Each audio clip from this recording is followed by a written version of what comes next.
Eran las 3 de la madrugada cuando el teléfono sonó. La voz de Diego, mi nieto de 16 años, temblaba del otro lado de la línea como nunca la había escuchado. Abuela Elsa, no vayas a casa. Por favor, quédate donde estés. Su respiración entrecortada me heló la sangre. ¿Diego? ¿Qué está pasando? ¿Por qué hablas así? Le pregunté, pero él solo repetía lo mismo una y otra vez. No vayas a casa, abuela. Confía en mí. Te lo suplico. 10 minutos después, desde la ventana del hotel donde me hospedaba después de visitar a mi hermana en el hospital, vi las luces rojas y amarillas de las patrullas policiales rodeando mi calle. 5, 6, 7 vehículos. Mi corazón se detuvo. Mi casa, esa casa donde había criado a mis hijos, donde había celebrado cada cumpleaños, cada Navidad, estaba siendo rodeada como si fuera la guarida de un criminal. Pero yo no sabía que el criminal, según los papeles que habían presentado esa noche, era yo misma. 3 horas antes, cuando todavía creía que tenía una familia que me amaba, había estado sentada en esa misma sala preparando té de manzanilla. La tarde había sido extraña, debo admitirlo. Rubén, mi hijo de 45 años, había llegado con Mariana, su esposa, y con Rebeca, mi nieta de 19 años. Todos sonreían demasiado. Esas sonrisas forzadas que ahora, mirando hacia atrás, me doy cuenta de que no alcanzaban sus ojos. Mamá, necesitamos hablar de algunas cosas importantes, había dicho Rubén, acomodándose en el sofá de terciopelo verde que había sido de mi madre. Mariana tenía una carpeta manila en las manos, y la sostenía como si fuera algo muy valioso. Rebeca, mi querida nieta, evitaba mirarme directamente. Eso debió haberme alarmado.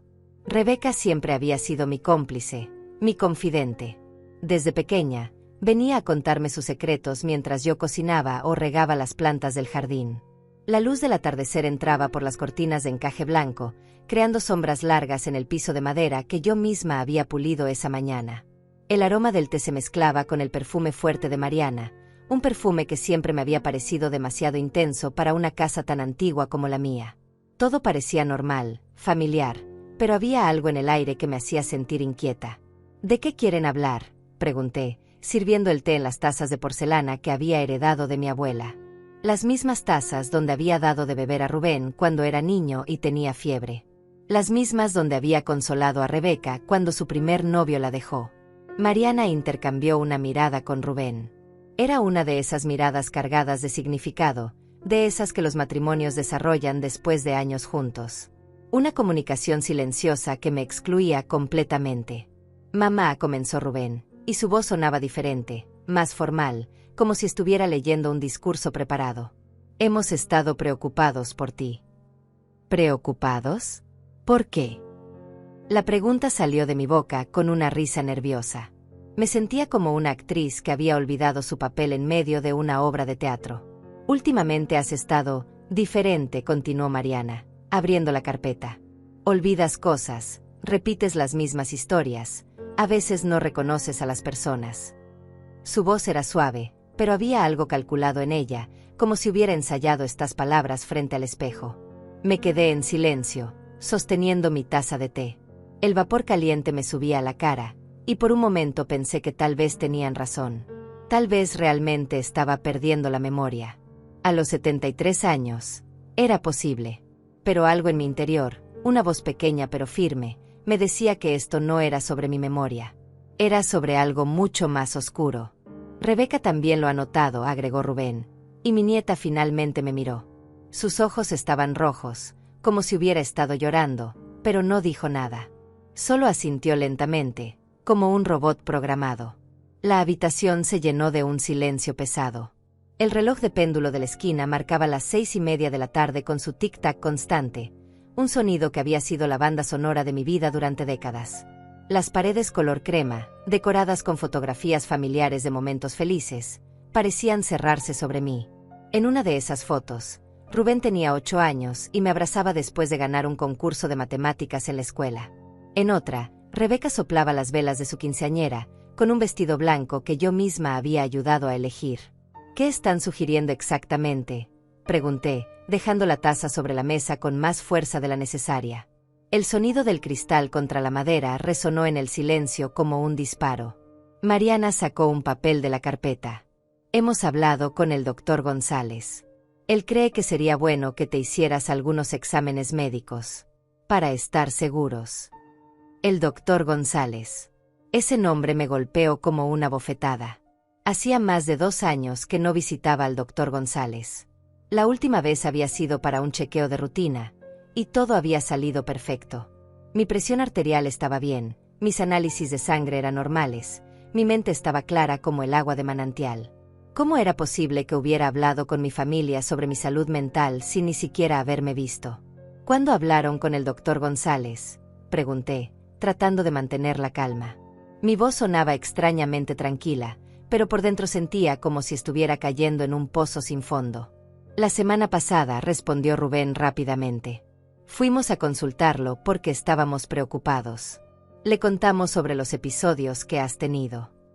¿Qué episodios? La pregunta salió de mi garganta como un susurro áspero.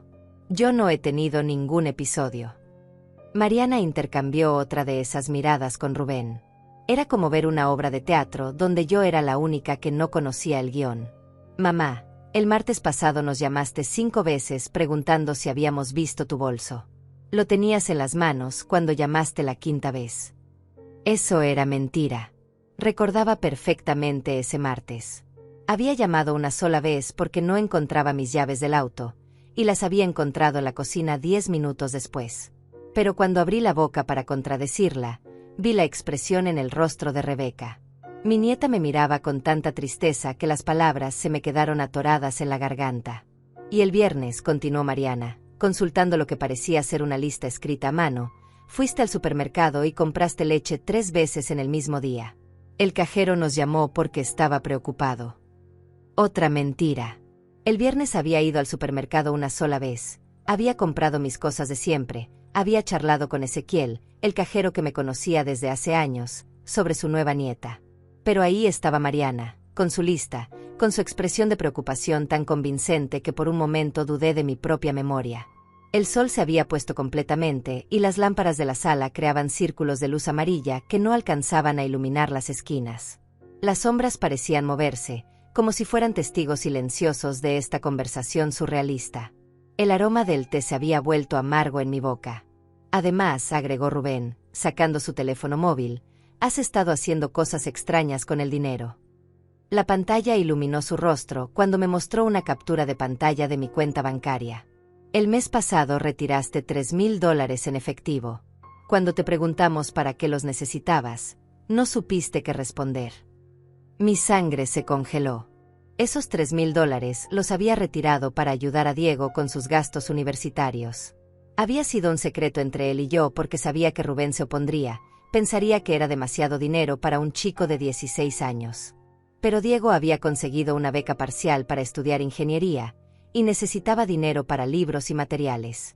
Yo había sido clara con él, era nuestro secreto hasta que cumpliera 18 años y pudiera manejar sus propias finanzas. Yo sé perfectamente para qué usé ese dinero, dije, pero mi voz sonaba menos convincente de lo que esperaba. ¿Para qué?, preguntó Mariana, inclinándose hacia adelante.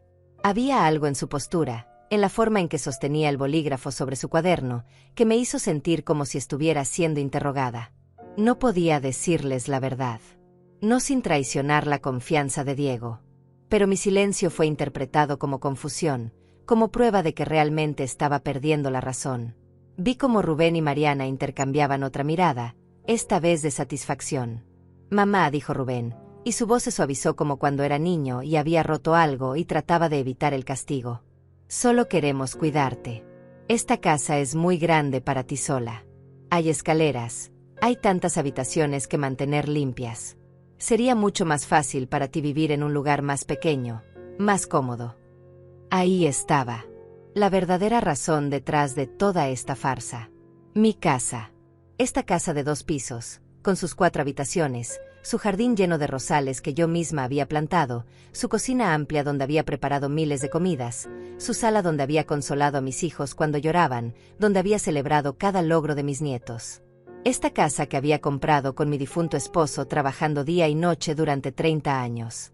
Esta casa que valía, según las estimaciones más recientes, alrededor de $250,000. Mi casa está perfecta como está, dije, y esta vez mi voz sonó firme. No necesito mudarme a ningún lado. Pero piénsalo, mamá, insistió Mariana. Un apartamento bonito, moderno, sin escaleras que subir, sin jardín que mantener. Podrías usar el dinero de la venta para viajar, para disfrutar tus últimos años. Mis últimos años. Como si ya estuviera con un pie en la tumba. Como si mi vida fuera una cuenta regresiva que solo ellos podían ver. Rebeca se aclaró la garganta. Abuela, tal vez podrías considerar mudarte cerca de nosotros. Hay un complejo residencial muy bonito a unas cuadras de nuestra casa. Podrías visitarnos todos los días. Por primera vez en la conversación, Rebeca había hablado directamente conmigo, pero incluso sus palabras sonaban ensayadas. La miré a los ojos, buscando algún rastro de la nieta que había criado, que había consolado cuando sus padres peleaban, que venía a pedirme consejos sobre chicos y sobre la vida. Pero la persona que tenía enfrente era una extraña con la cara de mi nieta. ¿Y si no quiero mudarme?, pregunté. La pregunta flotó en el aire como humo. El silencio que siguió fue más elocuente que cualquier respuesta. Rubén se movió incómodo en su asiento. Mariana cerró la carpeta con un golpe seco. Rebeca bajó la mirada hacia sus manos. Mamá, dijo finalmente Rubén, si realmente estás enferma, si tu mente está afectada, entonces tal vez no seas capaz de tomar esa decisión por ti misma. Las palabras cayeron como piedras en un lago tranquilo, creando ondas que se extendían por toda la habitación. Entendí en ese momento que no era una conversación. Era una declaración. Ya habían decidido mi futuro, ya habían trazado los planos de mi vida sin consultarme. Solo necesitaban mi firma, mi cooperación, mi rendición. Me levanté de mi silla lentamente. Mis piernas temblaban, pero no de debilidad sino de una rabia fría que comenzaba a crecer en mi pecho como una planta venenosa. Creo que es hora de que se vayan, dije. Rubén se puso de pie también. Mamá, no te enojes. Solo estamos tratando de ayudarte. Ayudarme. La palabra sonó como una carcajada amarga. ¿Ayudarme diciéndole a un médico que no he visto en años que estoy perdiendo la razón? ¿Ayudarme inventando episodios que nunca ocurrieron? ¿Ayudarme a vender mi casa sin mi consentimiento? Nadie ha dicho nada sobre vender sin tu consentimiento, protestó Mariana, pero su voz sonó hueca. Los acompañé hasta la puerta en silencio. El aire nocturno era fresco y olía a jazmín del jardín de mi vecina. Las luces de la calle acababan de encenderse, creando charcos dorados en el pavimento. Todo parecía normal, cotidiano, pero yo sabía que nada volvería a ser igual. Antes de subirse al auto, Rebeca se acercó a mí. Por un momento pensé que me abrazaría, que me diría que todo esto era un malentendido terrible. Pero en lugar de eso, me entregó un papel doblado. Abuela, susurró, por favor, léelo cuando estés sola. Cerré la puerta con el corazón latiendo tan fuerte que podía escucharlo en mis oídos. La casa se sintió diferente, como si hubiera cambiado mientras ellos estuvieron aquí. Los mismos muebles, las mismas fotografías en las paredes, pero ahora todo parecía contaminado por sus palabras, por sus mentiras. Desdoblé el papel que Rebeca me había dado con manos temblorosas. Su letra, esa letra redonda que yo le había enseñado cuando tenía 7 años, decía simplemente: Abuela, ten cuidado. No están diciendo la verdad. Te amo. Me dejé caer en el sofá, sosteniendo la nota contra mi pecho. Al menos Rebeca. Al menos ella sabía que algo estaba mal. Pero si lo sabía, ¿por qué había participado en toda esa farsa? ¿Por qué había fingido estar de acuerdo con ellos? Las preguntas se agolpaban en mi mente como pájaros asustados. Decidí llamar al doctor González. Si realmente había hablado con mi familia, necesitaba saber qué les había dicho. Marqué el número de su consultorio, sabiendo que era tarde pero esperando encontrar el servicio de contestadora. Para mi sorpresa, él mismo respondió. ¿Doctora González? Soy Elsa Martínez. Necesito hablar con usted sobre una conversación que supuestamente tuvo con mi familia. El silencio del otro lado de la línea se extendió demasiado tiempo. Señora Martínez, dijo finalmente, yo no he hablado con ningún miembro de su familia.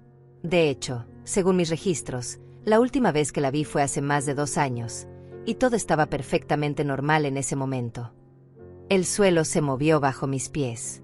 ¿Está seguro? Mi hijo Rubén y mi nuera Mariana dijeron que fueron a consultarlo sobre mi salud mental la semana pasada. Le aseguro que eso no ha ocurrido. Si hubieran venido a verme, tendría registro de la cita. Además, ni siquiera podría discutir su condición médica con ellos sin su consentimiento por escrito. Su voz sonaba preocupada ahora. Señora Martínez, ¿está todo bien? Colgué el teléfono sin responder. Mis manos temblaban tanto que apenas podía sostener el auricular.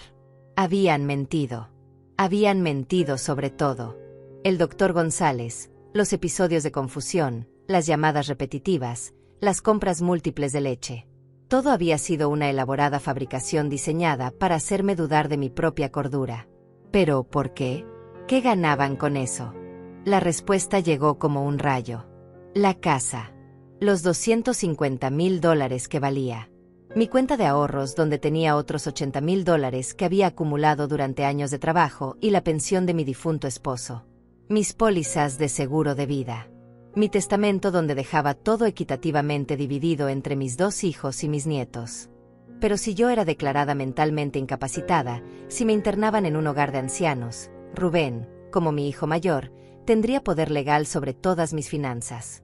Podría vender la casa, manejar mis cuentas bancarias, tomar todas las decisiones por mí. Y Mariana, su esposa calculadora, estaría ahí para asegurarse de que cada centavo fuera administrado según sus propios intereses. Subí a mi habitación con piernas que parecían de gelatina. Necesitaba pensar, necesitaba entender la magnitud de lo que estaba enfrentando. Pero cuando llegué al segundo piso, noté algo que me heló la sangre. La puerta del estudio de mi difunto esposo estaba entreabierta. Yo siempre la mantenía cerrada. Siempre. Entré lentamente. Los archivos que guardaba en el escritorio habían sido movidos. No de manera obvia, pero yo conocía cada papel, cada documento. Alguien había estado revisando mis cosas. El cajón donde guardaba los papeles importantes estaba ligeramente abierto, algo que jamás habría dejado así.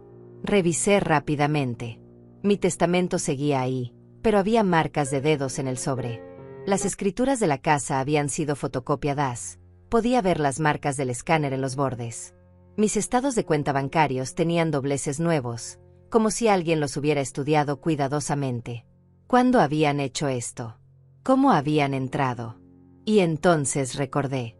La semana pasada, cuando fui a visitar a mi hermana al hospital, le había dado mis llaves a Rebeca para que regara las plantas. Por supuesto, abuela. No te preocupes por nada, me había dicho con esa sonrisa dulce que ahora parecía siniestra en retrospectiva. Mi propia nieta había permitido que registraran mi casa. Había sido su cómplice. Bajé corriendo a la cocina y revisé el cajón donde guardaba la llave de respaldo. No estaba. Habían hecho copias. Podían entrar a mi casa cuando quisieran, tomar lo que necesitaran, buscar cualquier documento que les sirviera para su plan. El teléfono sonó y casi salto del susto. Era un número que no reconocía. Señora Martínez. La voz era profesional, formal. Soy el licenciado Hugo Vargas. Represento a su familia en algunos asuntos legales. Podríamos reunirnos mañana para discutir algunas opciones de cuidado que podrían beneficiarla. ¿Qué familia?, pregunté, aunque ya sabía la respuesta. Su hijo Rubén y su nuera Mariana me han consultado sobre la posibilidad de establecer una tutela legal debido a su situación médica. Entiendo que ha habido algunos episodios preocupantes últimamente. Colgué el teléfono sin decir otra palabra. Ya habían contactado a un abogado. Ya estaban moviendo las piezas legales para declararme incapacitada. ¿Cuánto tiempo llevaban planeando esto? ¿Meses? ¿Años?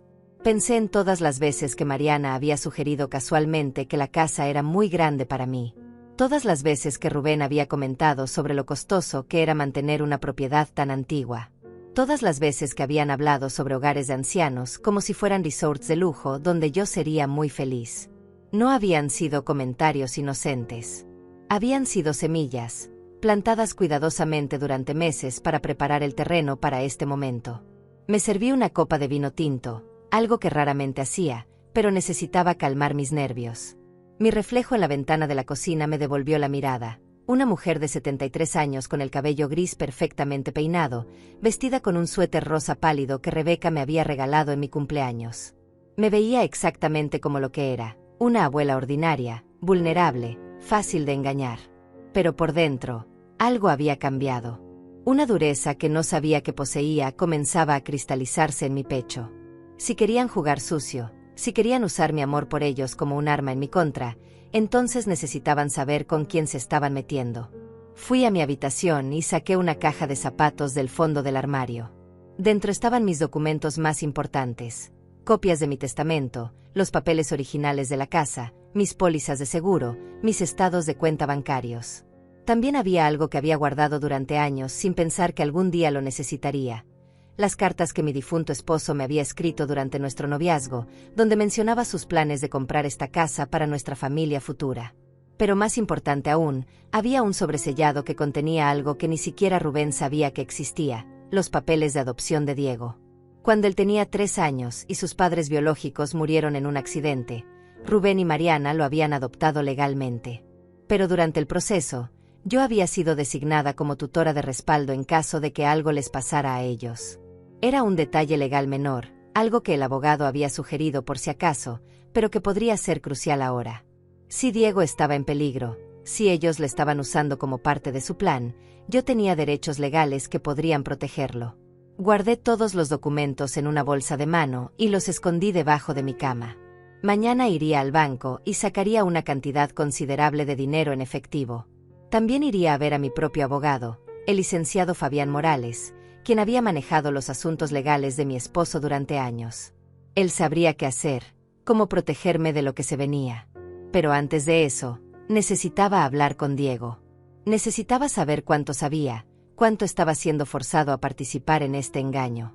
Marqué su número de celular, pero saltó directamente al buzón de voz. Lo intenté 3 veces más con el mismo resultado. Finalmente, decidí enviarle un mensaje de texto. Diego, soy tu abuela. Necesito hablar contigo urgentemente. ¿Estás bien? La respuesta llegó 1 hora después, cuando ya había perdido las esperanzas. Abuela, no puedo hablar por teléfono. Papá revisó mi teléfono.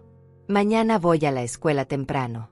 ¿Puedes encontrarme en el parque que está frente al colegio a las 7 de la mañana? Tengo algo muy importante que decirte. Mi corazón se aceleró. Diego sabía algo. Y cualquiera que fuera la información que tenía, era lo suficientemente grave como para que tuviera miedo de que su padre lo descubriera. Esa noche no dormí ni un minuto. Me quedé sentada en mi silla favorita, mirando por la ventana hacia la calle silenciosa, pensando en todo lo que había cambiado en unas pocas horas. Esta mañana había sido una abuela confiada y feliz. Esta noche era una mujer que había descubierto que las personas que más amaba en el mundo la habían traicionado de la manera más cruel posible. Pero también era una mujer que había sobrevivido 73 años en este mundo, que había criado 2 hijos sola después de enviudar, que había trabajado durante décadas para construir una vida digna. Y no iba a permitir que me la quitaran sin pelear. Cuando las primeras luces del amanecer comenzaron a filtrarse por las cortinas, me vestí con cuidado. Pantalones cómodos, zapatos de caminar, una chaqueta con bolsillos grandes donde podía esconder documentos importantes. Me recogí el cabello en un moño bajo y me puse unos lentes de sol. Iba a la guerra. El parque estaba desierto a las 7 de la mañana, cubierto por una niebla ligera que hacía que todo pareciera un sueño. Diego ya estaba ahí, sentado en un banco bajo el gran roble donde yo solía llevarla a jugar cuando era pequeño. Tenía su mochila escolar en el regazo y miraba constantemente por encima del hombro, como si esperara que alguien lo siguiera. Cuando me vio caminar hacia él, se puso de pie de un salto. Su rostro estaba pálido y tenía ojeras profundas, como si tampoco hubiera dormido. Mi nieto, que siempre había sido alto para su edad, parecía haber encogido durante la noche. «Abuela», susurró, abrazándome con tanta fuerza que casi me quedé sin aire. «Pensé que no vendrías. Pensé que tal vez ellos te habían convencido de que realmente estás enferma». «¿Ellos?», pregunté, aunque ya sabía a quién se refería. Diego miró alrededor del parque vacío una vez más antes de responder. «Papá, mamá y Rebeca. Abuela, tienen un plan horrible. Lo he escuchado todo». Se sentó en el banco y sacó su teléfono móvil de la mochila. «Anoche, Después de que regresaron de tu casa, se quedaron hablando en la cocina hasta muy tarde. Pensaron que yo estaba dormido, pero bajé a buscar agua y los escuché. Grabé parte de la conversación. Con manos temblorosas, tocó la pantalla y comenzó a reproducir un audio. Las voces eran claramente reconocibles: Rubén, Mariana y Rebeca hablando en susurros urgentes. El abogado dice que necesitamos más evidencia de que está perdiendo la capacidad mental, decía la voz de Mariana. Una sola consulta médica falsa no será suficiente para el juez. Ya tenemos los documentos médicos falsificados, respondía Rubén. Hugo se encargó de eso. Y tenemos las fotos de la casa por dentro, todas sus cuentas bancarias, copias de todo. Pero necesitamos testigos, insistía Mariana. Gente que confirme que ha tenido episodios de confusión. Los vecinos, el personal del supermercado, alguien. La voz de Rebeca era apenas audible. No me gusta esto. Es mi abuela. La amo. Rebeca, la voz de Rubén se volvió dura. Tu abuela está bien ahora, pero está vieja. Va a morir pronto de cualquier manera. ¿Prefieres que su dinero se vaya a impuestos y gastos médicos? ¿O que lo usemos para asegurar tu futuro? Para pagar tu universidad, para comprarte un auto, para darte la vida que mereces. Además, agregaba Mariana, no la estamos lastimando. Los hogares de ancianos son muy cómodos ahora. Estará bien cuidada. ¿Y si se niega a cooperar?, preguntaba Rebeca. No tendrá opción, respondía Rubén. Una vez que el juez declare que no puede tomar sus propias decisiones, yo tendré poder legal completo. Podré vender la casa, manejar su dinero, decidir dónde vive. Todo será legal. El audio se cortaba ahí. Diego detuvo la grabación y me miró con ojos llenos de lágrimas. Abuela, van a robarte todo. Y van a hacerte creer que estás loca para que nadie te crea cuando trates de defenderte. Mi mundo se tambaleó. Escuchar a mi propio hijo hablar de mí como si ya estuviera muerta, como si mi vida fuera solo un obstáculo para sus planes financieros, fue más doloroso que cualquier enfermedad que pudiera imaginar. ¿Hay más?, pregunté, mi voz sonando extrañamente calmada. Diego asintió y reprodujo otro fragmento. Esta vez era una conversación entre Mariana y alguien más, probablemente por teléfono. Sí, Hugo, entiendo. No, ella no sospecha nada todavía. Los documentos médicos falsificados están perfectos. Nadie va a cuestionarlos. Tenemos fotos de ella, confundida, en el supermercado. Las tomamos la semana pasada cuando fue de compras. En las fotos parece desorientada porque estaba leyendo su lista de compras, pero un juez no sabrá eso. El plan es presentar la petición de tutela el lunes. Para el miércoles, ya deberíamos tener control legal completo. El lunes. Era viernes. Solo tenía 3 días. Diego, dije, tomando sus manos entre las mías. ¿Qué más sabes? Han hablado de ti. Su expresión se oscureció. Esa es la parte que más me asusta, abuela. Anoche escuché a papá hablando con mamá sobre cambiar mi apellido legalmente una vez que tenga 18 años. Quieren que me llame Diego Martínez en lugar de Diego Hernández. No entendí inmediatamente por qué eso era importante, pero Diego continuó. Creo que quieren que herede parte de tu dinero automáticamente, como si fuera tu nieto biológico. Pero abuela, hay algo que nunca te han dicho. Algo sobre mi adopción. Mi corazón se detuvo. ¿Qué cosa? Cuando mis padres biológicos murieron, había un testamento. Ellos me dejaron dinero, pero está en un fondo fiduciario que no puedo tocar hasta los 21 años. Son como $150,000. Papá y mamá han estado usando ese dinero para sus gastos, diciéndome que era para mí, cuidado y educación, pero yo he visto los estados de cuenta. Han gastado casi todo en cosas para ellos. La imagen se volvía más clara y más horrible. No solo estaban planeando robar mi dinero, sino que ya habían estado robando el dinero de Diego durante años. ¿Tienes pruebas de eso?, pregunté. Diego sacó una carpeta de su mochila. He estado juntando documentos durante meses. Estados de cuenta, recibos, fotografías de las cosas caras que han comprado. El auto nuevo de mamá, las vacaciones a Europa el año pasado, la remodelación de su cocina. Todo pagado con mi dinero fiduciario. Revisé los papeles rápidamente. Era evidencia suficiente para llevarlos a la cárcel por malversación de fondos de un menor. Diego, Esto es muy peligroso. Si ellos descubren que sabes todo esto. Ya lo sé, abuela. Por eso necesitamos actuar rápido. Se inclinó hacia mí, su voz apenas un susurro. Tengo un plan, pero necesito tu ayuda. ¿Qué plan? Esta noche van a salir a cenar para celebrar que todo está funcionando perfectamente. Rebeca va a quedarse conmigo, supuestamente para cuidarme, pero en realidad para asegurarse de que no hagan nada sospechoso. Pero Rebeca no sabe que yo sé sobre las grabaciones en mi teléfono. Sacó un segundo teléfono de su mochila. Este es un teléfono prepago que compré con mi dinero de la mesada. Rebeca no sabe que existe. Esta noche, voy a pretender que estoy enfermo para quedarme en mi habitación. Voy a grabar todo lo que pueda, conversaciones telefónicas, documentos en la computadora de papá, cualquier evidencia adicional. Eso es muy arriesgado, Diego. Más arriesgado es no hacer nada y dejar que te roben todo. Sus ojos tenían una determinación que me recordó a mí misma a su edad. Pero necesito que tú hagas algo también. ¿Qué? Necesitas ir al banco hoy y sacar todo tu dinero. Todo. Y necesitas ir con un abogado y cambiar tu testamento. Ponme como tu heredero principal. Diego, no puedo hacer eso. Eres muy joven, y... Abuela, escúchame.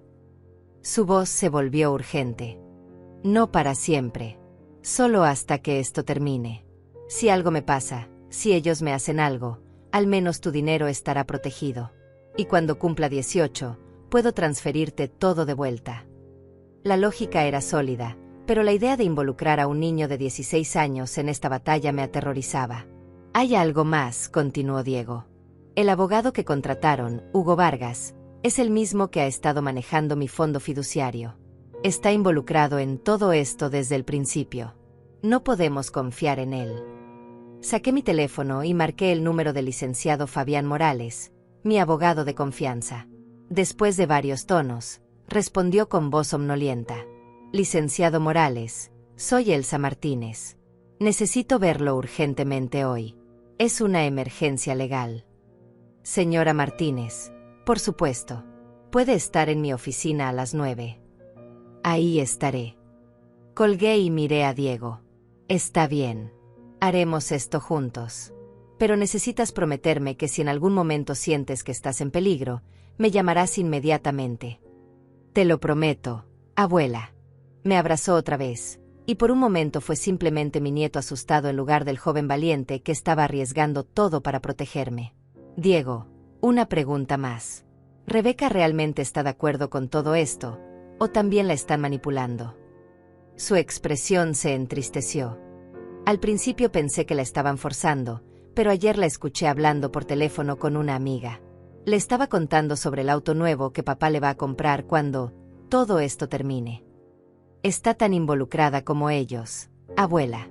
Solo que es mejor actriz. Esas palabras fueron las que más me dolieron.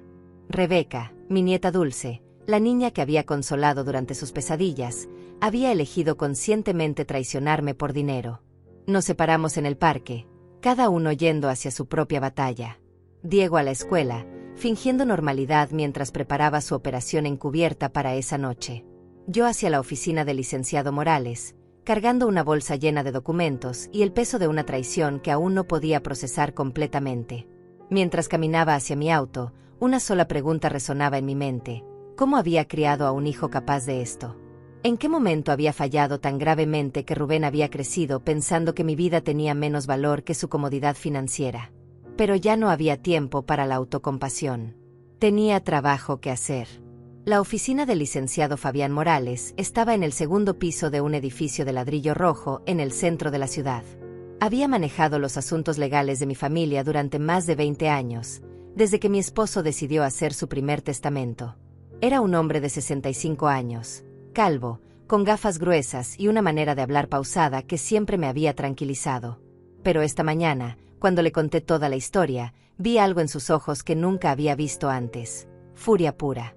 Elsa dijo después de escuchar las grabaciones de Diego y revisar todos los documentos que había traído, esto no es solo una traición familiar. Esto es fraude criminal a gran escala. Se levantó de su escritorio y comenzó a caminar por la oficina, sus zapatos golpeando el suelo de madera con un ritmo agitado. Documentos médicos falsificados, identidad suplantada de un médico licenciado, conspiración para cometer fraude, malversación de fondos de un menor, posible extorsión. Tu hijo y su esposa podrían enfrentar años de prisión por esto. Licenciado, no quiero mandar a mi hijo a la cárcel, dije, aunque las palabras sonaron huecas incluso para mí. Solo quiero proteger mi dinero y proteger a Diego. Elsa, mírame. Se sentó frente a mí y tomó mis manos. Ellos no van a detenerse aquí. Si logran declararte incapacitada legalmente, tendrán acceso a todo: tu casa, tus cuentas bancarias, tus pólizas de seguro, tus decisiones médicas. Podrían literalmente controlarte hasta el día de tu muerte. Y cuando mueras, Diego no heredará nada porque ellos ya se habrán asegurado de que todo esté a su nombre. La realidad de la situación me golpeó como una ola fría. No era solo sobre dinero. Era sobre mi libertad, mi autonomía, mi derecho a vivir mis últimos años como yo eligiera. ¿Qué podemos hacer?, pregunté. Fabián regresó a su escritorio y sacó varios formularios legales. Primero, vamos a cambiar tu testamento inmediatamente. Vamos a nominar a Diego como tu heredero principal, pero también vamos a establecer protecciones legales para asegurar que Rubén no pueda desafiar el testamento alegando influencia indebida. Pasamos la siguiente hora llenando papeles. Cambié mi testamento para dejar el 70% de mis bienes a Diego, con la condición de que no podría acceder al dinero hasta los 21 años y que sería administrado por un fideicomiso independiente hasta entonces. El resto se dividiría entre mis otros familiares, pero con cláusulas específicas que impedían que Rubén o Mariana tocaran un centavo. Segundo, continuó Fabián, vamos a establecer un poder legal duradero que específicamente excluye a Rubén de tomar cualquier decisión médica o financiera por ti. Diego será tu representante legal de respaldo, y yo seré el primario. ¿Es legal que un menor de edad tenga esa responsabilidad? En circunstancias especiales, sí. Y estas definitivamente califican como circunstancias especiales.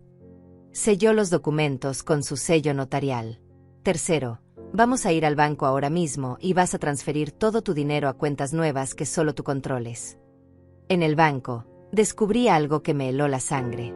Cuando pedí los estados de cuenta de los últimos 6 meses, la cajera me mostró varias transacciones que yo no había autorizado.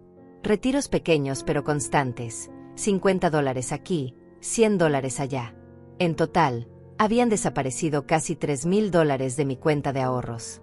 ¿Cómo es posible?, le pregunté a la cajera. Nadie más tiene acceso a mi cuenta. La cajera revisó sus registros en la computadora. Según nuestros archivos, usted autorizó estas transacciones por teléfono. Tenemos grabaciones de las llamadas donde confirma su número de seguro social y responde a las preguntas de seguridad correctamente. Fabián y yo intercambiamos miradas. ¿Podríamos escuchar esas grabaciones?, preguntó él.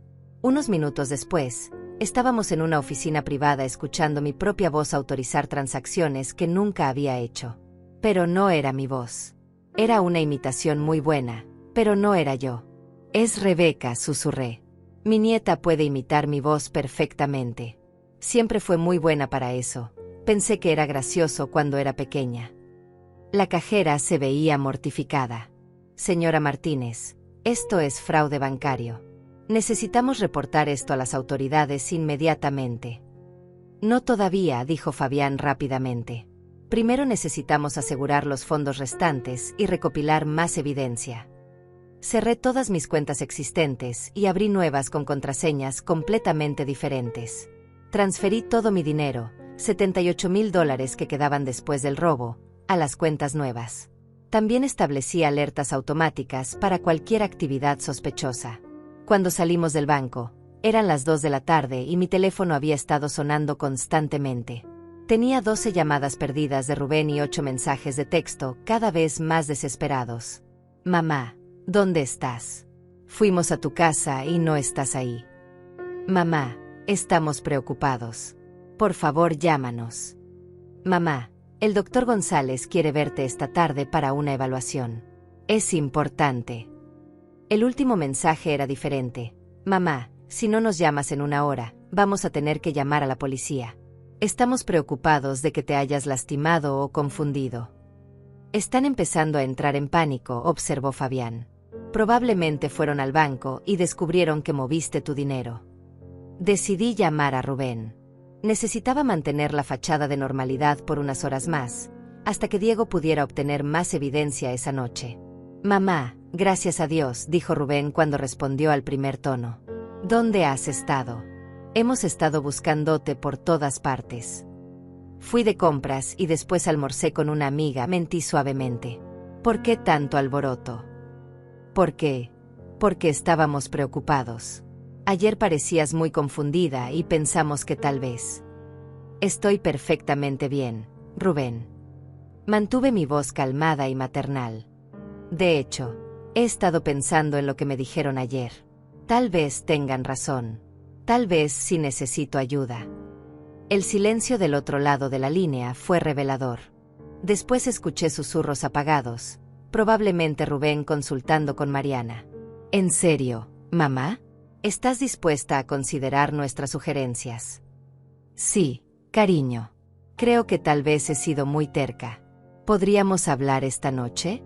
Tal vez podrías venir con Mariana y los niños para cenar. Por supuesto, mamá. A las 7 ¿te parece bien? Perfecto.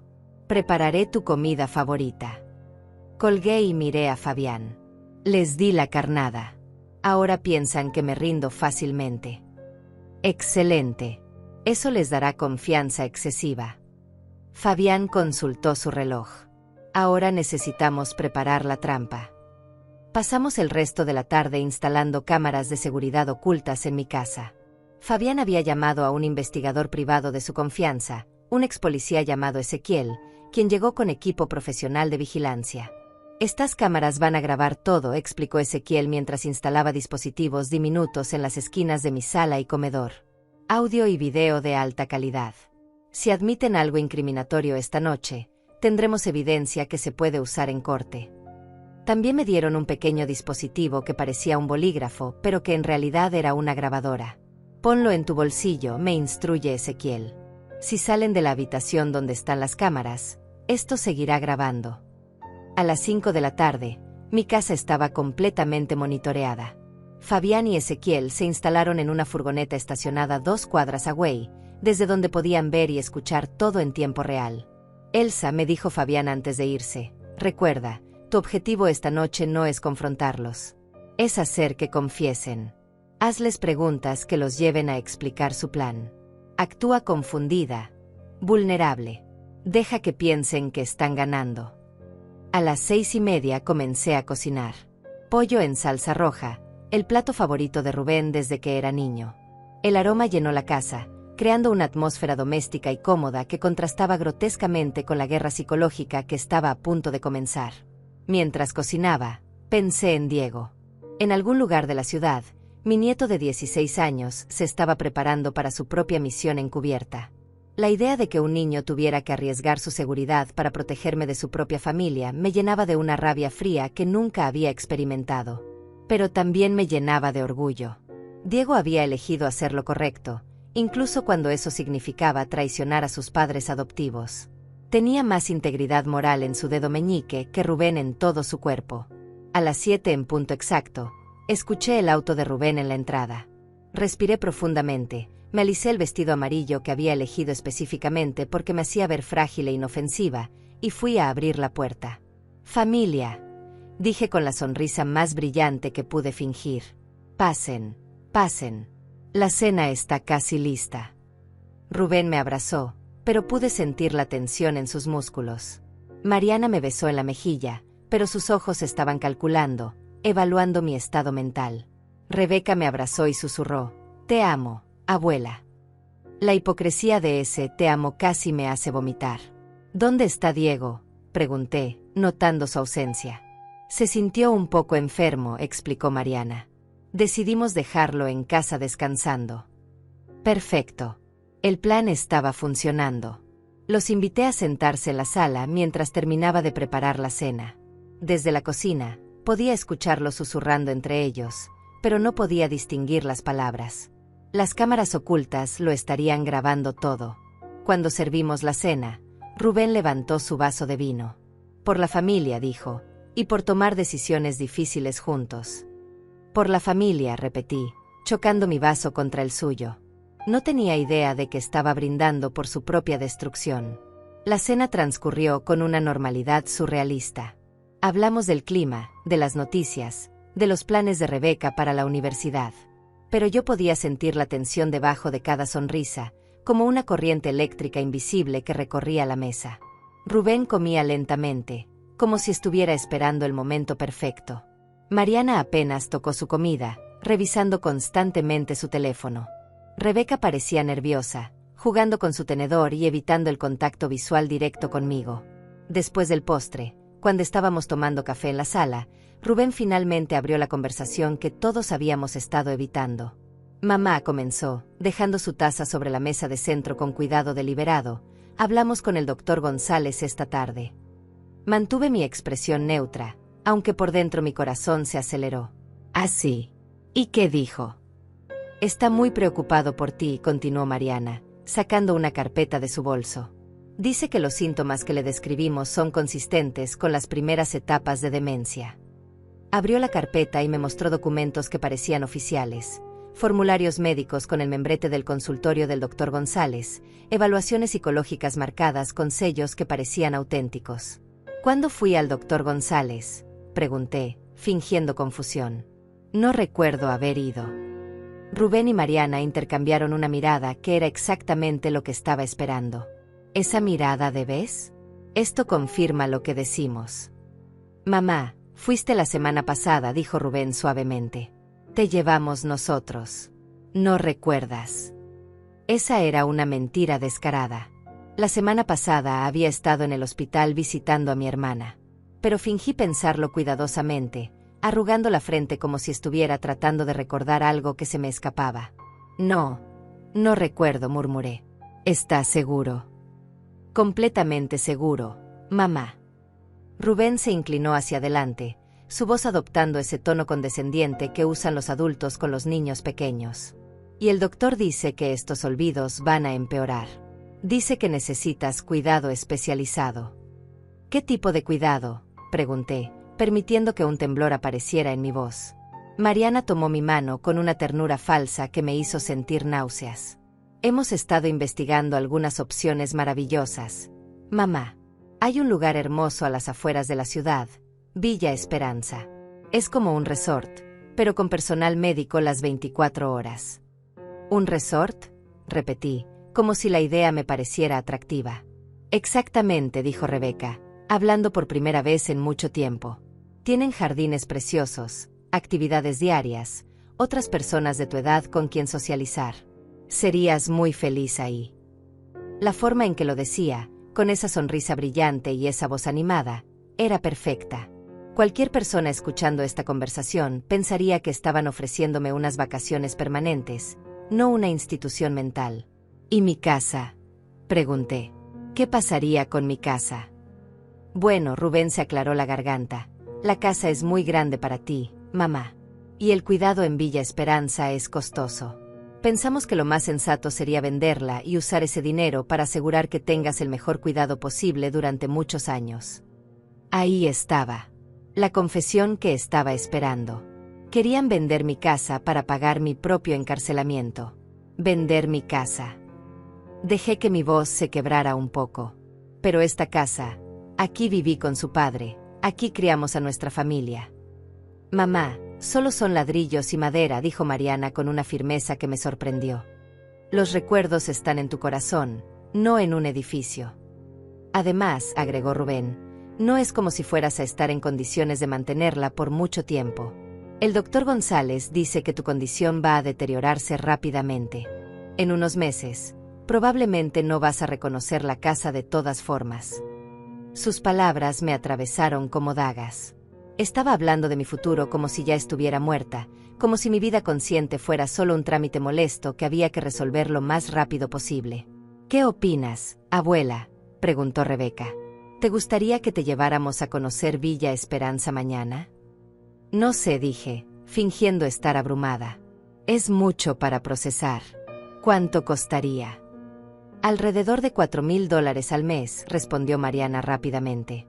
Pero con el dinero de la venta de la casa, más tus ahorros, podrías vivir ahí cómodamente por muchos años. $4,000 al mes. Con mis ahorros actuales, eso significaría que mi dinero se agotaría en menos de 2 años. Después de eso, dependería completamente de la caridad de Rubén y Mariana. O más probablemente, me transferirían a una institución pública mucho menos agradable. ¿Y ustedes?, pregunté. ¿Dónde vivirían ustedes y los niños? Otra mirada intercambiada. Esta vez, Rubén parecía incómodo. Bueno, mamá, hemos estado teniendo algunos problemas financieros, admitió finalmente. El negocio de construcción no ha estado yendo bien, y Mariana perdió su trabajo el mes pasado. Esa era la primera verdad que había escuchado en toda la noche. Explicaba la urgencia de su plan. No era solo codicia, estaban desesperados. Pensamos, continuó Mariana, que tal vez podríamos quedarnos en esta casa temporalmente. Solo hasta que nos recuperemos financieramente. Sería una forma de mantener la casa en la familia. Temporalmente, repetí. Sí, tal vez 1 año o 2. Y por supuesto, usaríamos parte del dinero de tus ahorros para hacer algunas reparaciones necesarias. El techo necesita trabajo, la plomería está vieja. Estaban planeando usar mi dinero para remodelar mi casa después de robarla. La audacia era impresionante. ¿Y Diego?, pregunté. Él también viviría aquí. Por supuesto, dijo Rubén. Esta sería su casa también. Mentira. Según las grabaciones que Diego había hecho, estaban planeando enviarlo a un internado en cuanto cumpliera 18 años, lejos de cualquier evidencia de su robo del fondo fiduciario. ¿Han hablado con Diego sobre todo esto?, insistí. Diego es muy joven para entender estas decisiones complicadas, dijo Mariana. Los adultos necesitamos tomar las decisiones difíciles por el bien de toda la familia. Me levanté de mi silla lentamente, como si mis piernas me dolieran. ¿Puedo pensarlo esta noche? Es mucho para procesar. Por supuesto, mamá, dijo Rubén, poniéndose de pie también. Pero el doctor González quiere que tomemos una decisión pronto. Dice que mientras más tiempo esperemos, más difícil será la transición para ti. Más mentiras. Estaban creando una sensación de urgencia artificial para presionarme a firmar antes de que pudiera pensar claramente o buscar una segunda opinión. Hay una cosa más, mamá, añadió Mariana, sacando un formulario de la carpeta. Necesitamos que firmes este documento. Es solo un poder legal temporal que nos permitirá manejar tus finanzas mientras estés en Villa Esperanza. Es por tu propia protección. Me acerqué al documento y lo leí rápidamente. No era un poder legal temporal. Era un poder legal permanente que le daba a Rubén control completo sobre toda mi vida financiera, con lenguaje que sería muy difícil de revocar una vez firmado. ¿Puedo llevarlo a mi abogado para que lo revise?, pregunté inocentemente. Mamá, la voz de Rubén se endureció ligeramente. Ya lo revisó nuestro abogado. Es un documento estándar. Firmar papeles con múltiples abogados solo va a costarte dinero innecesario. Además, agregó Mariana, entre más tiempo esperemos, más complicado se vuelve todo legalmente. Es mejor resolver estas cosas rápidamente. Estaban presionándome para firmar inmediatamente. Esa era la confirmación final de que sus intenciones eran fraudulentas. Está bien, dije finalmente. Déjenme buscar mi pluma buena. Fui a la cocina, fingiendo buscar una pluma en los cajones. En realidad, estaba dándoles tiempo para hablar entre ellos y mi presente, esperando que dijeran algo más incriminatorio para las cámaras. Desde la cocina, podía escuchar sus voces susurrando urgentemente. ¿Crees que sospecha algo? Rebeca. No, está completamente confundida. ¿Viste cómo no recordaba la visita al doctor? Mariana. Una vez que firme esto, tendremos control total.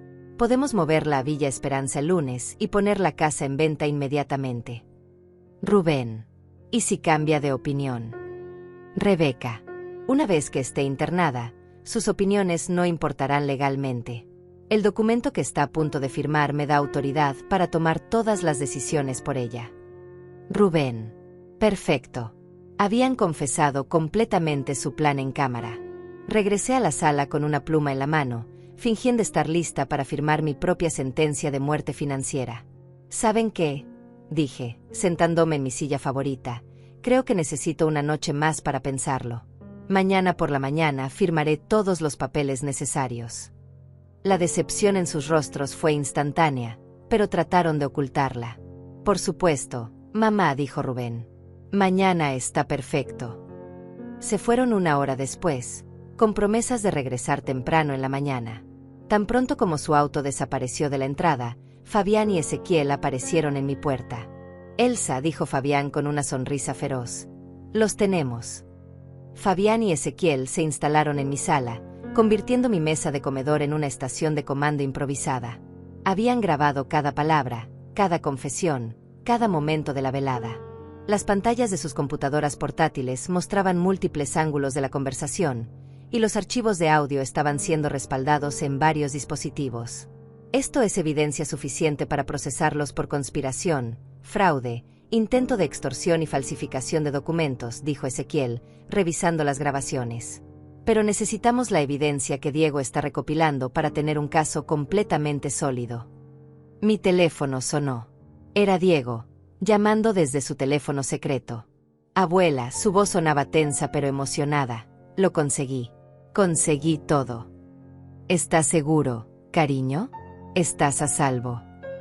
Sí, Rebeca cree que estoy dormido. Logré entrar a la computadora de papá cuando bajó a buscar cerveza. Abuela, hay archivos con todo, emails con el abogado Hugo Vargas, transferencias de dinero de mi fondo fiduciario, incluso un contrato falso de venta de tu casa que ya prepararon. Mi sangre se heló. ¿Un contrato de venta?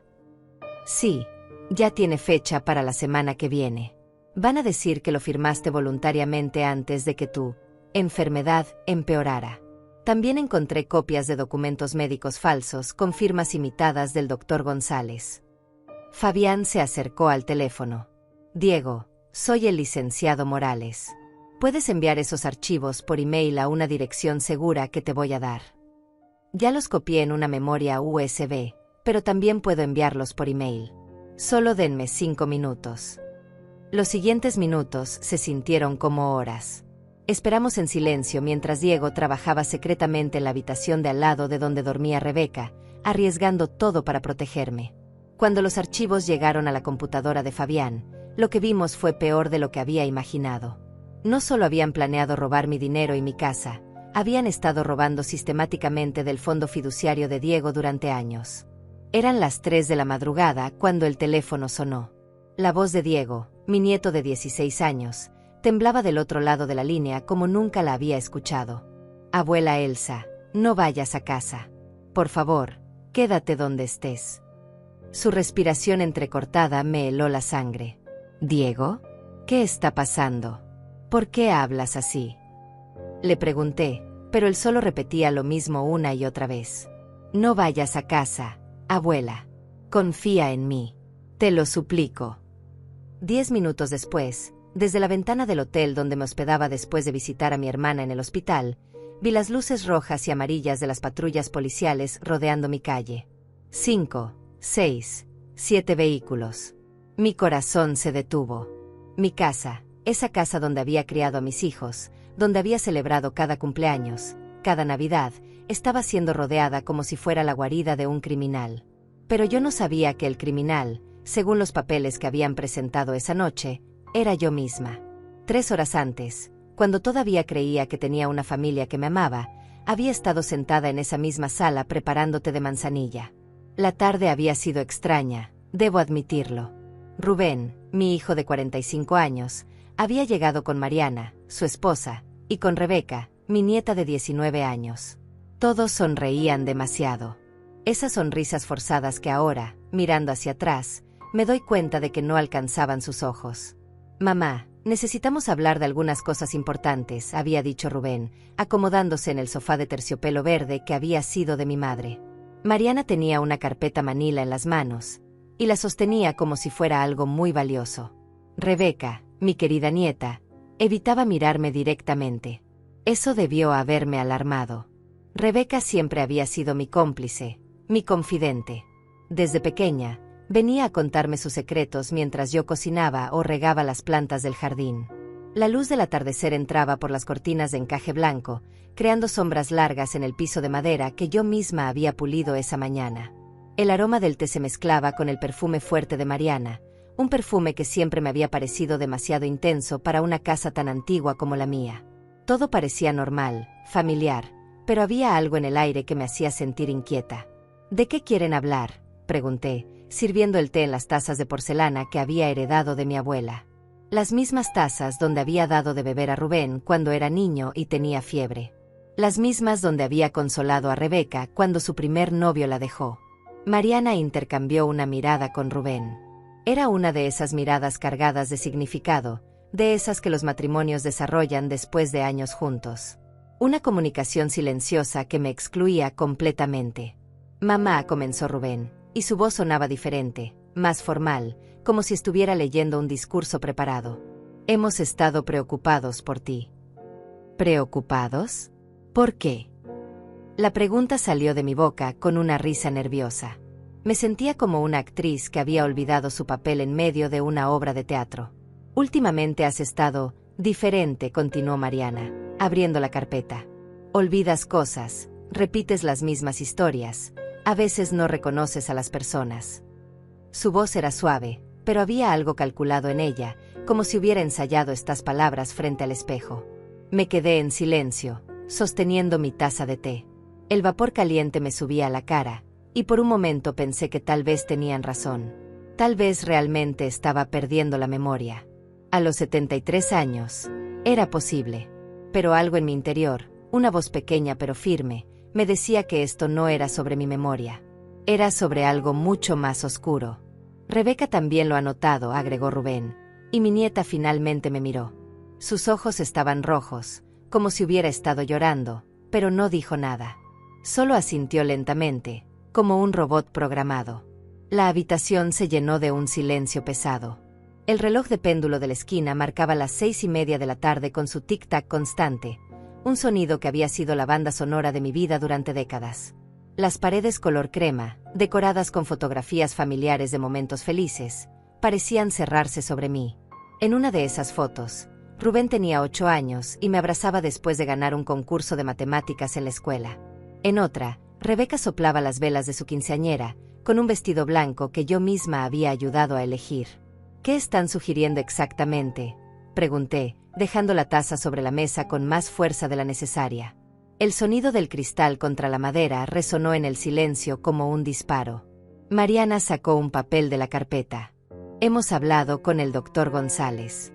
Él cree que sería bueno que te hicieras algunos exámenes médicos, para estar seguros». El doctor González. Ese nombre me golpeó como una bofetada. Hacía más de 2 años que no visitaba al doctor González. La última vez había sido para un chequeo de rutina, y todo había salido perfecto. Mi presión arterial estaba bien, mis análisis de sangre eran normales, mi mente estaba clara como el agua de manantial.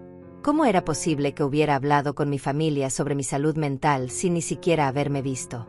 ¿Cuándo hablaron con el doctor González?, pregunté, tratando de mantener la calma. Mi voz sonaba extrañamente tranquila, pero por dentro sentía como si estuviera cayendo en un pozo sin fondo. «La semana pasada», respondió Rubén rápidamente. «Fuimos a consultarlo porque estábamos preocupados. Le contamos sobre los episodios que has tenido». «¿Qué episodios?». La pregunta salió de mi garganta como un susurro áspero. «Yo no he tenido ningún episodio». Mariana intercambió otra de esas miradas con Rubén. Era como ver una obra de teatro donde yo era la única que no conocía el guión. «Mamá, el martes pasado nos llamaste 5 veces preguntando si habíamos visto tu bolso. Lo tenías en las manos cuando llamaste la 5ª vez». Eso era mentira. Recordaba perfectamente ese martes. Había llamado una sola vez porque no encontraba mis llaves del auto, y las había encontrado en la cocina 10 minutos después. Pero cuando abrí la boca para contradecirla, vi la expresión en el rostro de Rebeca. Mi nieta me miraba con tanta tristeza que las palabras se me quedaron atoradas en la garganta. «Y el viernes», continuó Mariana, consultando lo que parecía ser una lista escrita a mano, «fuiste al supermercado y compraste leche 3 veces en el mismo día. El cajero nos llamó porque estaba preocupado. Otra mentira. El viernes había ido al supermercado una sola vez. Había comprado mis cosas de siempre. Había charlado con Ezequiel, el cajero que me conocía desde hace años, sobre su nueva nieta.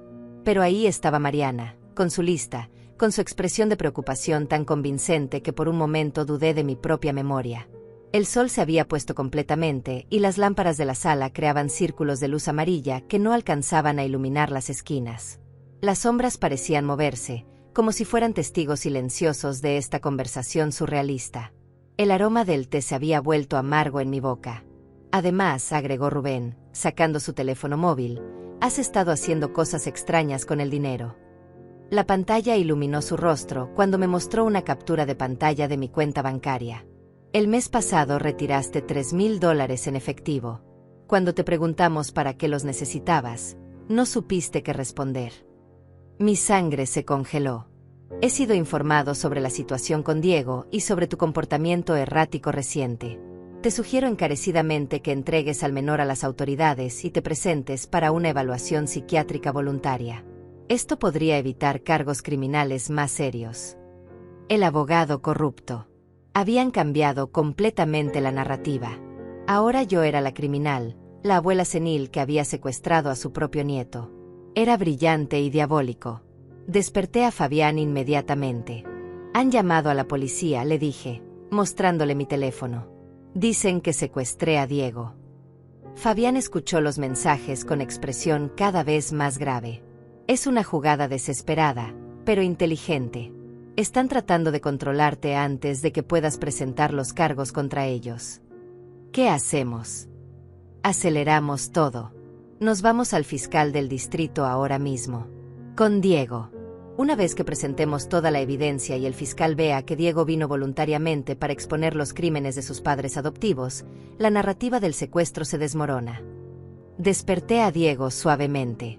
Cariño, necesitamos irnos. Ha habido complicaciones. Diego se despertó inmediatamente, como si hubiera estado esperando malas noticias. Cuando le expliqué lo que estaba pasando, su cara se puso pálida. Van a decir que me secuestraste. Eso están diciendo, sí. Pero yo vine por mi propia voluntad. Yo te llamé a ti. Lo sabemos, y tenemos las grabaciones para probarlo. Pero necesitamos llegar al fiscal antes de que la policía encuentre una forma de arrestarme. Nos vestimos rápidamente y salimos de la casa por la puerta trasera, usando el auto de Ezequiel que estaba estacionado en la calle de atrás. No habíamos recorrido ni 2 cuadras cuando vimos las patrullas de policía doblando la esquina hacia mi casa. Por los pelos, murmuró Ezequiel, tomando una ruta alternativa hacia el centro de la ciudad. La oficina del fiscal del distrito estaba en un edificio gubernamental imponente de ladrillo rojo. El fiscal, un hombre de unos 50 años llamado licenciado Noemí Vázquez, nos recibió en su oficina a las 8 en punto exacto. Había café caliente esperándonos y una sala de conferencias preparada con equipo audiovisual. Señora Martínez, dijo la fiscal después de que Fabián le explicara la situación básica, entiendo que hay acusaciones serias de ambos lados. Antes de revisar su evidencia, necesito hablar con Diego a solas para asegurarme de que está aquí voluntariamente. Diego asintió. Por supuesto. Esperamos afuera mientras la fiscal hablaba con Diego durante 20 minutos. Cuando salieron, la expresión de la fiscal había cambiado completamente.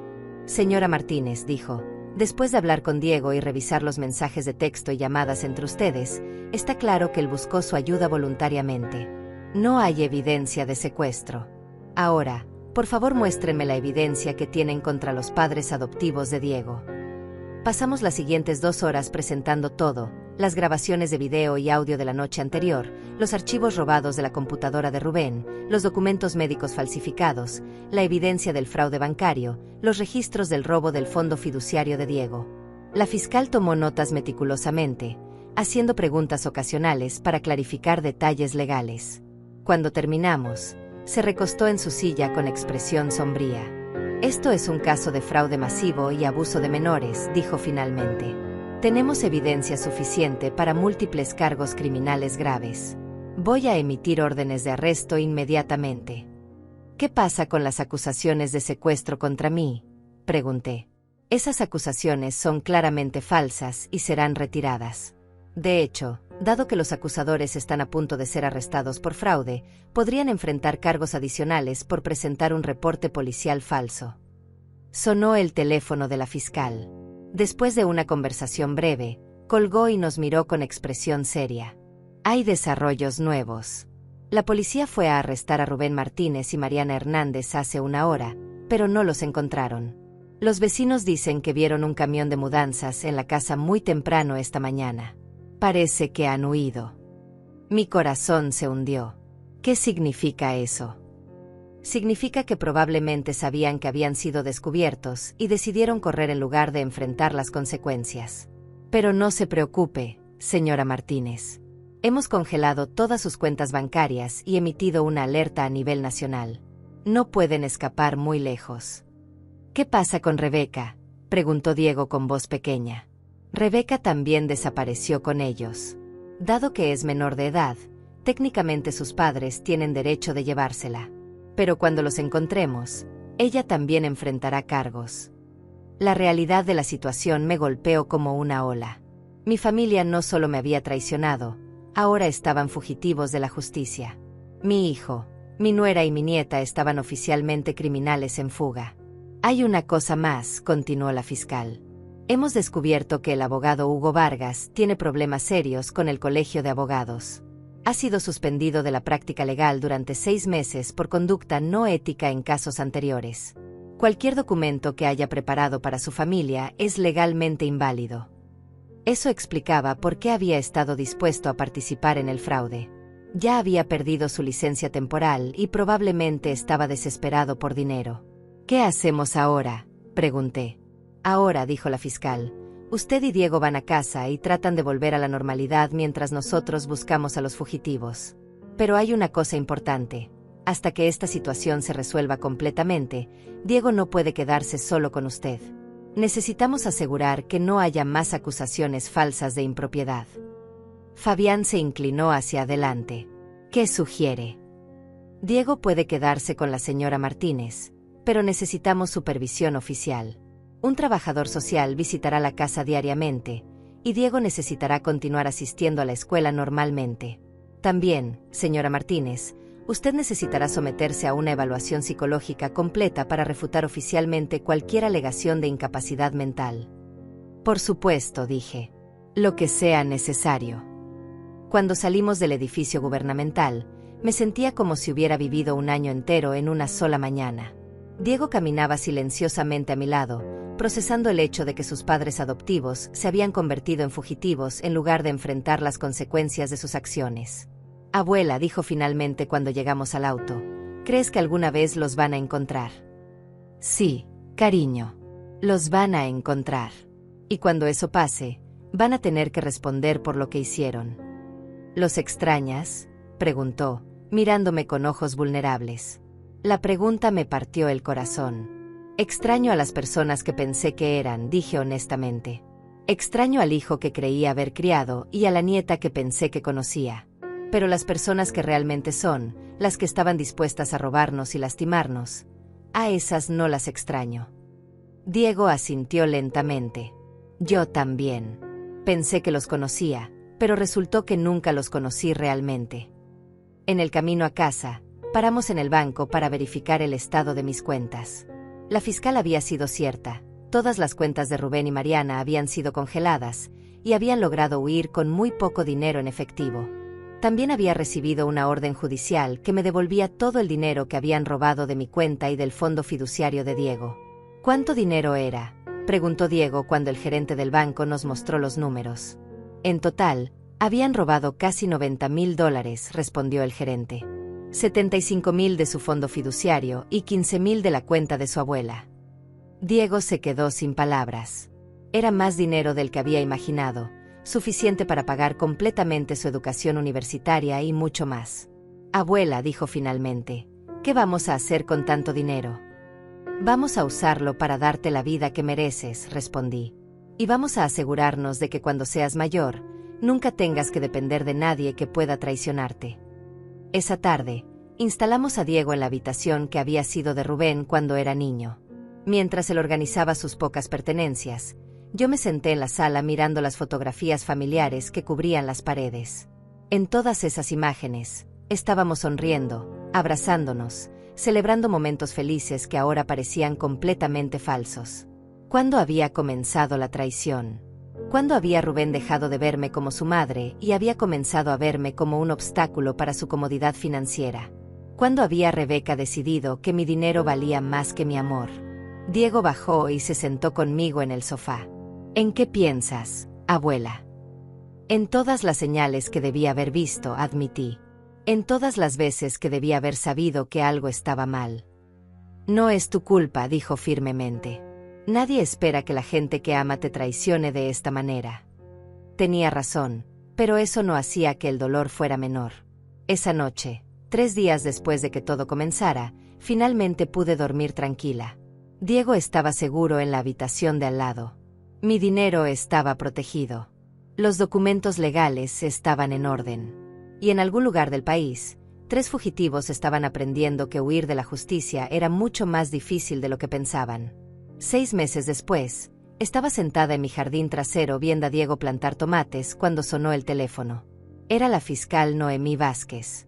Señora Martínez, los encontramos. Mi corazón se aceleró. Había esperado esta llamada durante medio año, viviendo con la extraña sensación de que mi vida estaba en pausa hasta que se resolviera todo. ¿Dónde estaban? En un pueblo pequeño en Arizona, trabajando en una granja bajo nombres falsos. Un policía local los reconoció por las fotos que habíamos distribuido. Están siendo transportados de vuelta hoy para enfrentar los cargos. Miré a Diego, que había dejado de plantar y me observaba con atención. Durante estos meses, habíamos construido una rutina tranquila juntos. Él iba a la escuela, yo cuidaba la casa, cocinábamos juntos por las tardes, y lentamente habíamos sanado las heridas que su familia había dejado. Se había convertido en el nieto que siempre había soñado tener, respetuoso, inteligente, cariñoso, genuino. ¿Qué significa eso para nosotros?, pregunté. Significa que habrá un juicio. Usted y Diego tendrán que testificar. Pero también significa que finalmente pueden cerrar este capítulo completamente. Después de colgar, me senté al lado de Diego en la tierra húmeda del jardín. Durante estos meses, había aprendido que la paz no venía de la venganza, sino de la construcción de algo nuevo y hermoso sobre las ruinas de lo que había sido destruido. Los encontraron, le dije simplemente. Diego asintió lentamente. Había crecido varios centímetros durante estos meses, y su rostro había perdido esa expresión ansiosa que tenía cuando llegó a mi casa aquella noche. ¿Cómo te sientes? Aliviada, respondí honestamente. No porque vayan a ser castigados, sino porque ya no estarán huyendo. Ya no estarán viviendo como criminales. Durante estos meses, había tenido mucho tiempo para pensar sobre lo que había pasado. La rabia inicial había dado lugar a una tristeza profunda, y después a una especie de paz que nunca había experimentado antes. Había perdido a mi familia biológica, pero había ganado algo más valioso, una relación auténtica con Diego y, más importante, el respeto por mí misma que había perdido sin darme cuenta durante años. El juicio se llevó a cabo 3 meses después. Rubén se veía mayor, más delgado, con canas que no había notado antes. Mariana había perdido peso y su elegancia artificial había desaparecido. Rebeca, ahora de 20 años, evitaba mi mirada completamente. Cuando testifiqué, no sentí la satisfacción que había esperado. Solo una tristeza profunda por todo lo que se había perdido. Describí los años de manipulación, las mentiras, el plan para robar mi casa y mi dinero, el abuso del fondo fiduciario de Diego. Hablé con voz calmada y clara, sin drama, solo hechos. Cuando Diego testificó, fue diferente. Su voz era firme pero dolida. Habló de años sintiéndose utilizado, de sospechar que algo estaba mal pero no saber qué. Habló de la traición de descubrir que las personas que supuestamente lo amaban habían estado robando su herencia desde que tenía 3 años. ¿Los perdonas?, le preguntó el abogado defensor de Rubén durante el contrainterrogatorio. Diego pensó largo tiempo antes de responder. Los perdono por lo que me hicieron a mí, dijo finalmente. Pero no puedo perdonarlos por lo que le hicieron a mi abuela. Ella no merecía eso. Esas palabras me llenaron de un orgullo que no había sentido en años. Las sentencias fueron severas pero justas. Rubén recibió 5 años de prisión por fraude, malversación de fondos y conspiración. Mariana recibió 4 años por los mismos cargos. Rebeca, como menor de edad al momento de algunos crímenes, recibió 3 años de libertad condicional y 800 horas de servicio comunitario. Hugo Vargas, el abogado corrupto, recibió 2 años de prisión y fue permanentemente inhabilitado para ejercer la abogacía.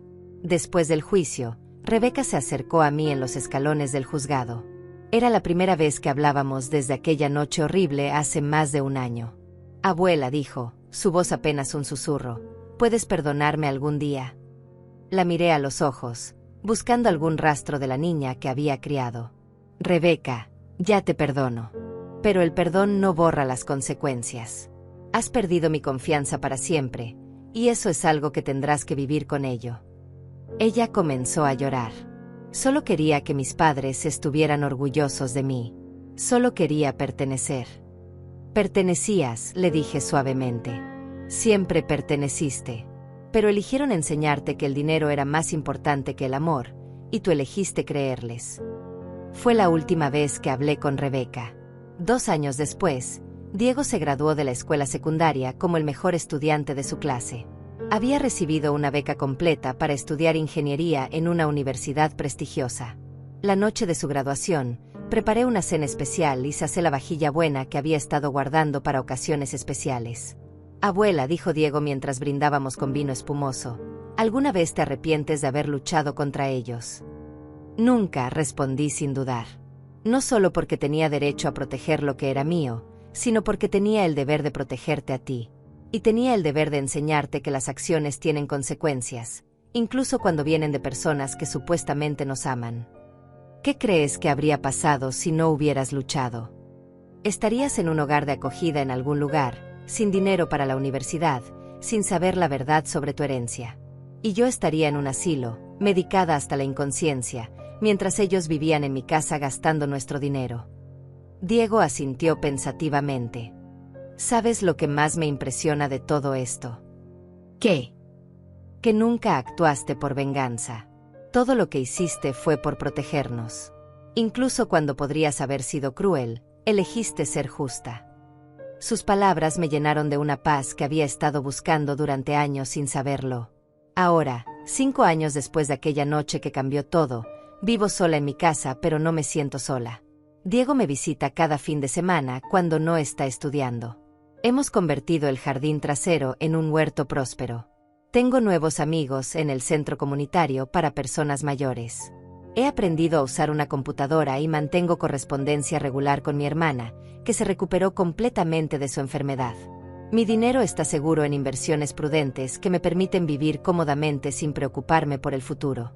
El dinero de Diego está en un fondo fiduciario que él administrará completamente cuando se gradúe de la universidad. A veces pienso en Rubén, Mariana y Rebeca.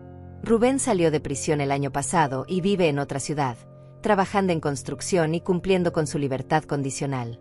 No hemos hablado desde el juicio. Mariana se mudó a México después de cumplir su sentencia.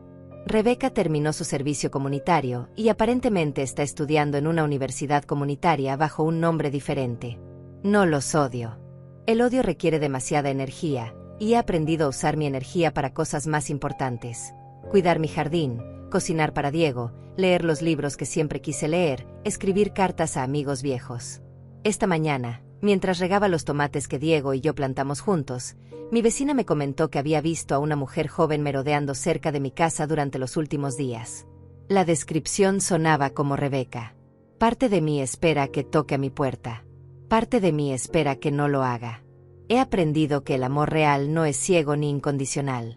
El amor real requiere respeto mutuo, honestidad y la voluntad de hacer sacrificios por el bienestar del otro. Lo que mi familia me había ofrecido no era amor, era dependencia tóxica disfrazada de afecto. Cuando Diego se case algún día, cuando tenga sus propios hijos, les enseñará las lecciones que aprendimos juntos durante estos años difíciles. Les enseñará que la familia no es solo sangre, sino elección. Les enseñará que el silencio frente al abuso no es amor, sino cobardía. Les enseñará que a veces proteger a las personas que ama significa estar dispuesto a decir no, incluso cuando duele. Ayer, Diego me trajo flores del jardín de su universidad, rosas blancas que había cultivado en su clase de botánica. Las puse en el florero de cristal que había sido de mi madre, el mismo florero que Mariana había querido vender junto con todo lo demás. Para la mujer más valiente que conozco, me dijo cuando me las dio. No me siento valiente. Me siento como una mujer que hizo lo que tenía que hacer para proteger lo que era importante. Pero tal vez eso es lo que significa ser valiente, no la ausencia de miedo, sino la acción correcta a pesar del miedo. Esta noche, mientras escribo estas últimas palabras en mi diario, puedo escuchar el sonido de la lluvia golpeando suavemente contra las ventanas de la casa que almost perdí. Diego está arriba estudiando para sus exámenes finales. El té de manzanilla se enfría en la mesa a mi lado. Todo está silencioso, seguro y en su lugar correcto. Ellos nunca más tocaron mi nombre. Y nunca más volví.